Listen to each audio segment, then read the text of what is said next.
안녕하십니까 시청자 여러분, 해저보TV입니다. 오늘은 호주 11년 만에 기준금리 인상 발표와 호주 부동산 전망, 호주 환율과 호주 증시에 대해서 또 말씀을 드려보도록 하겠습니다. 호주가 11년 6개월 만에 기준금리를 전격 인상하였습니다. 0.1%에서 0.35%로 우리가 예상했던 한방에 0.5%를 가버리는 그런 급격한 기준금리 인상은 아니었고요. 조금 더 마켓에 시장에다가 충격을 덜 주기 위해서 0.2% 정도의 순한 맛의 기준금리 인상을 하였다라는 점을 오늘 먼저 전해드리도록 하겠습니다. 일단 해주부와 우리 시청자 여러분들께서는 기준금리를 반드시 인상할 거다, 호주가 버티기는 힘들 거다라는 그런 것을 예상을 해왔고, 다만 그 날짜가 언제 될 것인가, 5월인가 6월이 될 것인가를 이제 우리는 생각을 해왔습니다. 그래서 우리가 예상한 대로 지금 5월 초기, 5월 3일이죠. 5월 시작하자마자 지금 바로 기준금리 인상 발표를 한 것입니다. 그래서 우리는 이미 그런 것을 생각을 하고 대비를 하고 있기 때문에 이런 소식이 나왔을 때 이미 어떤 시나리오를 가지고 대응을 할지를 염두해 두고 있었습니다. 그래서 오늘 그것에 대한 이야기를 계속하면서 앞으로 어떻게 대응할 것인가, 그것을 좀 더 심화적으로 이야기하도록 하겠습니다. 왜 인상했나, 왜 인상을 했나에 대해서 이제 말씀을 드리자면은, 이 호주라는 국가에 호주 통계청이 있습니다. 호주는 통계를 굉장히 중시하는 나라이고요. 그 어떤 나라보다도 통계 수치가 정확한 그런 국가라고 알려져 있습니다. 그 호주 통계청에서 집계한 지난달, 그러니까 2022년 4월 달에 소비자 물가 상승률 CPI가 5.1%를 기록했다. 최고치를 기록을 했다라는 것입니다.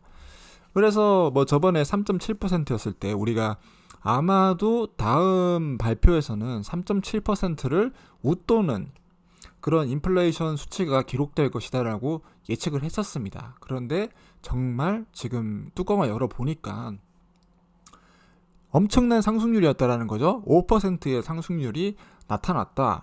그렇다면은 이제 호주는 결정을 내려야 되는 거죠. 계속 버틸 수도 있겠지만은 그렇게 버텼다가는 경제가 완전 작살이 나버릴 수가 있기 때문에, 내수가 박살이 나거나 그렇게 될 수가 있기 때문에 그것을 위해서 드디어 기준 금리를 0.35%로 상승을 시켰다라는 것이죠. 그래서 물론 그 상승폭이 적기는 하지만은 무려 11년 만에 이러한 결정을 내린 것이고, 그리고 또 지금 호주가 정권 교체를 앞두고 있는 상황 속에서 이 정권이 그 물가를 아예 잡지 못해버리면은 이 사람들의 민심이 그 정권을 뽑아줄 수가 없죠. 그래서 이 정권도 그런 인플레이션을 굉장히 지금 중요하게 생각하고 있고, 그것을 잡기 위한 정책적 출발로서 이렇게 기준금리를 소폭이나마 인상을 했다라는 것입니다. 그러면은 이 기준금리를 한 번 인상할 거냐? 그건 아니라는 거죠. 우리가 계속해서 예측하는 거는 이 호주라는 국가도 결국은 기준금리를 계속해서 인상할 것이다. 언제까지? 소비자 물가가 잡힐 때까지.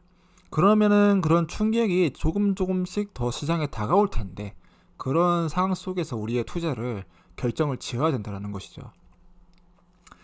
그래서 이런 것에 따라서 지금 호주의 전체적 경제 흐름이 그렇게 좋지는 않다. 왜냐하면은 주택 건설비나 건축비나 유류비나 대학의 학비 등이 전부 다 5.7%, 11%, 6.4%가 올라버렸기 때문이죠. 이런 거는 물론 호주만의 국가의 문제가 아니고 전 세계적인 문제이긴 하지만은, 이런 것이 분명히 호주 경제에 타격을 주고 있는 거는 명확한 사실이고, 그렇기 때문에 우리가 이런 모든 가격과 원자재 가격이 상승하고, 그리고 이제 에너지 가격이 상승하는 상황 속에서 우리가 투자를 잘 계획해야 되고, 또 오히려 이런 인플레이션 위기를 우리의 기회로 바꿔야 된다라고 계속해서 강조드려 왔습니다. 그래서 오늘도 우리가 지금 호주 주식이나 부동산이나 여러 가지 자산에다가 투자를 하고 있는데, 그렇다면 우리가 어떻게 하면은 겁내지 않고 더 자신감 있게 우리의 플랜을 계획하고 실천해 나갈 수 있는가에 대해서 계속해서 말씀을 드려보도록 하겠습니다. 일단 부동산에 관해서는 부동산이 하락세로 전환을 하고 있다라고 그렇게 이야기를 하고 있습니다. 시청자 여러분들 중에서 우리 주식에 투자하시는 분들도 계시고 부동산에 투자하시는 분들도 계시는데요. 주식에 투자하는 목적은 주식에서 돈을 벌어서 부동산을 사겠다이죠, 결국은. 그래서 저도 부동산에 대해서 굉장히 민감하게 다루고 싶고요. 이 부동산 가격에 대해서 또 미래 전망에 대해서 한번 말씀을 드려보도록 하겠습니다.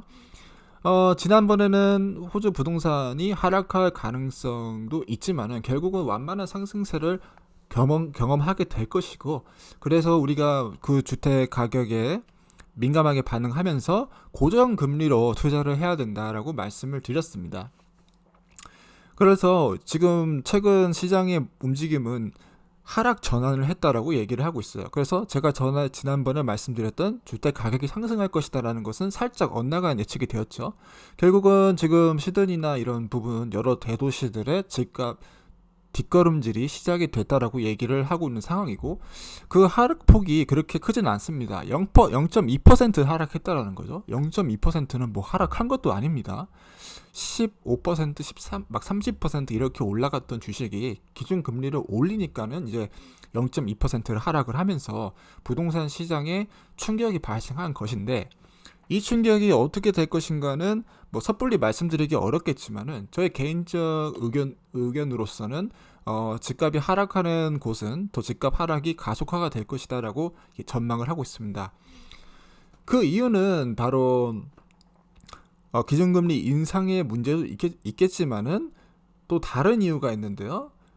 기준금리 인상으로 인해서 이자 비용이 증가하게 되고, 그 이자 비용을 감당을 할 수가 없는 그런 위기가 올 수 있기 때문입니다. 그래서 물론 지금 시드니하고 호바트만 하락을 하였고 다른 지역은 또 상승한 지역도 있지만은 이전과는 다른 모습을 보여줄 거라고 생각하는데, 왜냐하면 저번에는 기준금리가 올라갈 때 임금이 인상이 됐습니다. 그래서 우리가 이자를 좀 많이 내야 되긴 하지만은 내 월급이 올랐기 때문에 이제 감당을 할 수 있었던 거죠. 지난번에 경험을 했을 때, 그때는 뭐 50년 전인지 어쨌든 그 전의 시기가 있었습니다. 2002년에서 2008년 사이에 이런 충격을 경험했던 것이죠. 그때는 임금이 인상됐고 이자율도 올라갔었기 때문에 그 균형을 맞추면서 주택 가격이 덩달아 뛰어버리는 그런 기이한 현상이 일어났다는 것입니다. 근데 지금은 좀 조심하셔야 돼요. 왜냐하면은 지금은 스태그플레이션이 경제에 작용을 하고 있습니다. 앞에서 말씀드렸던 아파트 가격과 유류세, 그 다음에 기본적 학비 이런 것이 많이 이제 가격이 올라가게 됐는데, 그 반면에 경제가 성장하지 못하고 GDP 역성장을 하면서 우리가 이제 사람들이 벌어들이는 돈이 오히려 줄어들 가능성이 있다라는 거죠. 그 의미는 경제 성장률은 없는데 집값만 올라가는 수가 생길 수 있다. 그렇게 되면은 바로 언젠가는 폭탄이 터져버릴 수가 있다라는 것이죠. 사람들이 이자 비용을 지출하지 못하게 되는 그런 어려움이 생길 수도 있다라는 것입니다. 그 시기가 되면은 주택 가격이 더 하락을 한다라는 게 저의 개인적 의견이기 때문에 무작정 계속 가격이 올라갈 것이다 라고 예측하는 것도 어려운 면이 있다라고 생각이 되고 있습니다. 그래서 지금 주택을 구매하시려는 분들은 굉장히 신중해야 되는 이유가, 이전과 다르게 주택 가격에 위기가 발생할 수 있는데 그 원인이 스태그플레이션이 있다. 그때처럼 지금이 이자율이 올라가면서 임금이 상승하는 시기는 아니다라는 점까지 말씀을 드릴 수 있겠습니다. 그렇다면은 이러한 경제적 어려움과 위기 속에서 정부가 결정할 수 있는 선택지가 나왔는데요. 참 특이하다 생각합니다. 스콧 모리슨이 집권하고 있는 노동당에서 어떤 계획을 발표했냐면은, 지금 이제 경제 위기인 건 모두 다 아는 사실이고 사람들이 돈을 많이 못 벌고 그리고 이자 비용으로 나갈 수 있는 게 한정적이다라는 사실을 모두 다 알고 있습니다. 그래서 지금 정부가 은행의 역할을 지금 자처하겠다는 그런 정책을 발표를 했는데, 참 특이하죠. 정부가 기하의 집을 소유하겠다. 이게 무슨 뜻입니까? 정부가 부동산에 개입하겠다라는 것이에요.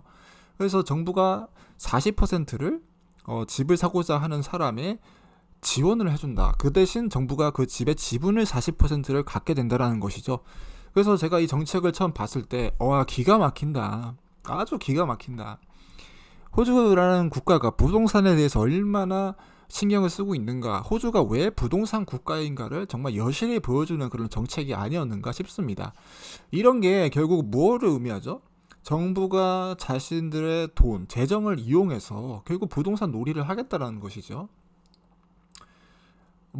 제가 이 호주라는 국가의 정부의 당국자도 아니고 이런 정책이 좋다 나쁘다를 판단할 수 있는 건 아니겠지만은, 결국 만약에 정부가 진짜 이런 식으로 40%를 모기지를 지원을 해주는 그런 계획으로서 정부가 지분을 소유하고 그 다음에 이제 거기에 거주하는 사람이 집을 살 수 있게 해주는 이런 시스템이 어떤 그런 작용을 할지는 정말 예측이 할 수 없다라고 생각이 되고 있습니다. 결국 은행이 누군가에게 대출을 빌려주고, 그래서 그 대출을 통해서 이자를 받는 그런 것을 했던 은행의 역할을 결국 정부가 이렇게 하겠다라는 것인데, 이게 정부가 결국 그 부동산의 가치가 상승을 하게 되면은 정부가 그 지분을 차익을 갖게 되는 거죠. 결국은 이득을 취하는 것도 정부가 될 수 있다라는 거죠. 이런 부분이 호주가 부동산에 이렇게 장려해주고 격려를 해주는 부분이 호주 경제에 어떤 역할을 미칠지는 정확히 예측을 하기는 어렵겠지만, 이러한 정책적 요인으로 인해서 호주 부동산 가격이 더 상승할 가능성도 있다라는 것을 염두를 해 주셔야 됩니다. 그래서 이 당을 찍고 싶으신 분들도 있으시겠지만은 잘 신중히 선택을 하셔서, 내가 이 당에 이렇게 찍었을 때 정말 부동산 가격이 안정돼서 내가 정말 부동산을 살 수 있을까, 내 자식이 거주할 수 있는 그런 부동산의 정책에 내가 참여할 수 있는가를 잘 판단을 하셔서 투표를 하셔야 될 거라고 생각이 되고 있습니다. 그래서 저는 이런 정책적 이유로 인해서 호주 부동산 가격이 조금 금리 인상으로 인해서 하락하다가 다시 상승할 가능성도 있다라는 점까지 말씀을 드리고 싶고요. 호주 환율에 대해서 말씀을 드리자면은, 제가 지난번에 말씀드렸던 이 900원대에서 저지선에 막혀서 이게 상승을 멈추고 있다는 점을 말씀을 드렸는데, 이번 기준금리 상승 발표로 인해서 아마 지금 막혔던 저지선을 뚫고 한 920원대까지 다시 호주 달러가 상승할 것으로 예상이 되어 있고요. 그러므로 인해서 또 호주 달러를 싸게 살 수 있는 기회는 앞으로 이제 점점 줄어들 것으로 그렇게 예상이 되고 있습니다. 물론 대한민국 중앙은행, 한국은행에서 더 기준금리를 호주보다 더 가파르게 빨리 올린다면은 이제 환율이 더 떨어질 수 있어요. 더 떨어질 수는 있겠지만은 아마 호주에서도 기준금리를 빠르게 올릴 가능성이 있기 때문에 그 기준금리 차이가 줄어들게 되면서 아마도 오스트리아 달러가 급격하게 올라갈 가능성이 있다는 점까지 말씀을 드릴 수 있겠습니다. 그러면 얼마까지 올리냐? 그것에 대한 저의 개인적 의견은 이렇게 생각을 하고 있습니다. 실제 금리는 금리 마이너스 인플레이션이다. 호주가 발표한 이 5.1%의 CPI는 정말 예측이 되긴 했었고 정말 물가 상승률이 컸기 때문에 그 정도가 될 것이다라고 생각을 했지만은 정말 이렇게 나올지는 몰랐습니다. 많이 놀랐어요. 많이 놀랐고, 이런 것으로 인해서 호주라는 국가가 얼마나 지금 경제가 위기에 처한 상황인가라는 것을 생각하게 되었습니다. 그래서 호주가 이 위기를 극복하기 위해서는 실질 금리가 7%가 되어야 된다는 거죠. 금리 마이너스 인플레이션 지수가 이제 실제 금리인데, 인플레이션 잡으려면은 결국 금리를 인플레이션보다 더 높게 올려야 된다는 거예요. 그래서 7%까지 올려야 된다는 겁니다. 이게 누구의 잘못이다, 호주 정부의 잘못이다, 그런 것을 이야기를 하기 전에 결국은 이렇게 될 수밖에 없는 시기가 오고 만 것이다. 너무 빠르게 인플레이션이 오고 있기 때문에 금리도 그에 맞게 빠르게 올려야 된다. 다른 국가들보다 호주가 안심할 때가 아니다. 대한민국이라는 국가도 굉장히 잘 버텨주고 있긴 하지만, 호주가 자원 생산 국가로서, 원자재 생산 국가로서 이런 인플레이션을 보여줬다는 것은 정말 실망스럽다라고 말씀을 드릴 수밖에 없는 것 같습니다. 호주 증시는 그럼 어떻게 될까라는 또 고민에 빠지게 되는데요.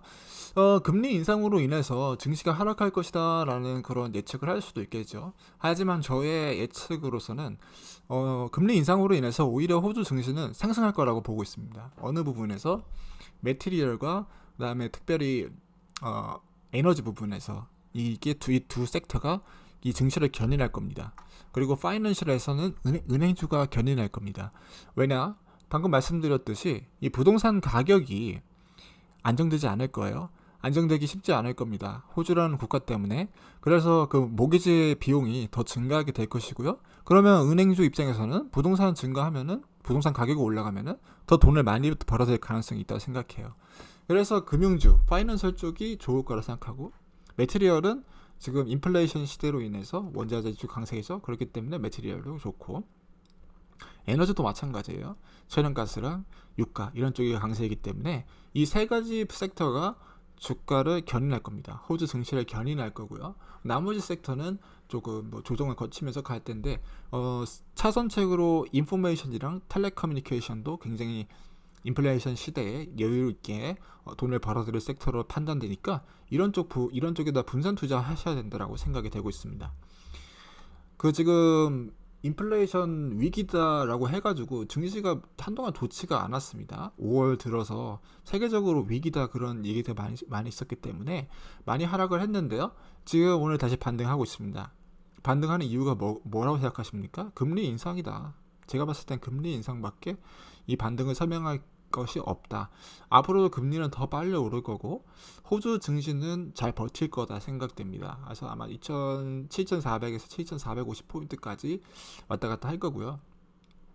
하방은 물론 제가 100% 예측할 수 없어서 하방이 열릴 수도 있습니다.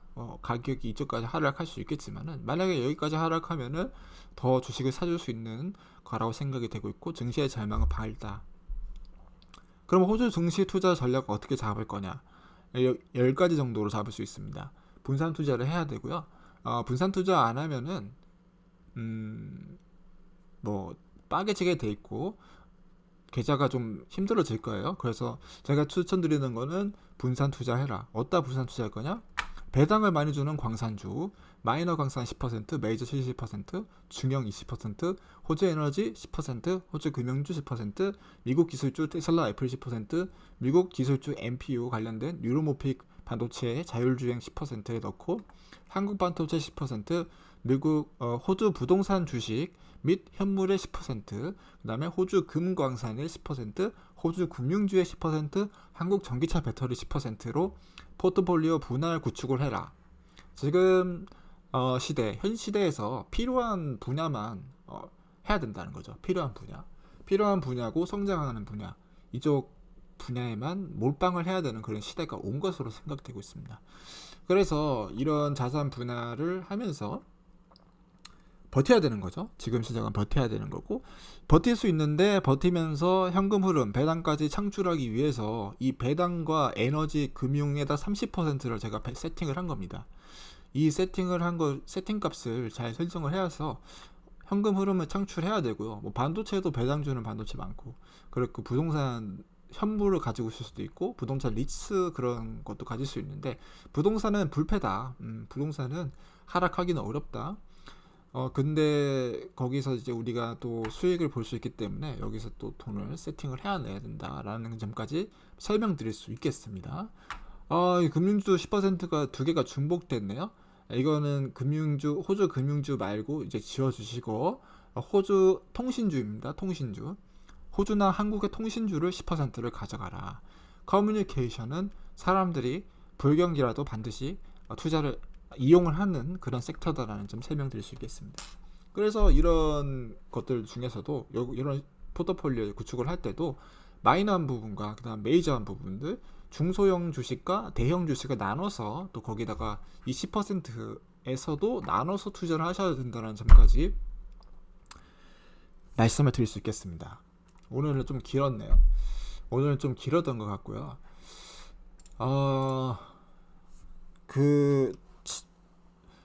제가 말씀드리고 싶은 거는 주식을 투자하시든 어디에 투자를 하시든 간에 포트폴리오를 반드시 분할해라. 미래에는 아무도 예측할 수가 없다. 이거를 다시 강조드리고 싶어요. 그리고 기회는 늘 있습니다.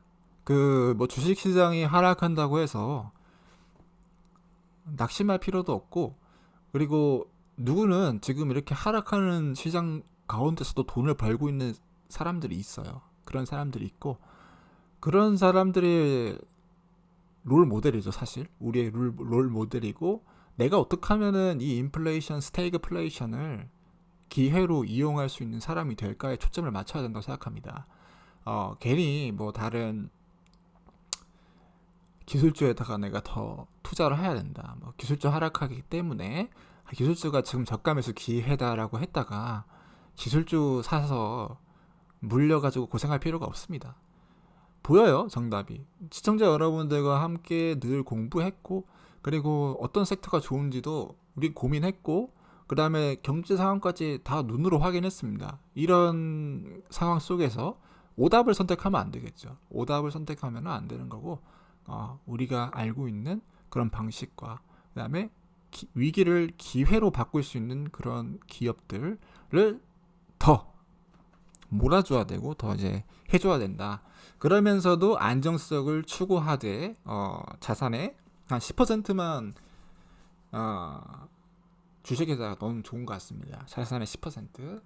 젊은 사람 20대, 30대는 자산의 한 지금 같은 시기는 40%, 50%까지 주식에 넣을 수 있겠지만은 나이가 좀 있으신 분들, 40대나 50대 분들은 주식의 비중을 한 20%에서 10% 정도까지만 그렇게 가지고 계시고, 나머지는 부동산으로 가지고 계시는지, 그렇게 함으로써 자산 포트폴리오를 잘 구축하라 라고 말씀을 드리면서 오늘 영상 마무리하도록 하겠습니다. 이상 해수부TV였고요. 시청해주셔서 감사합니다.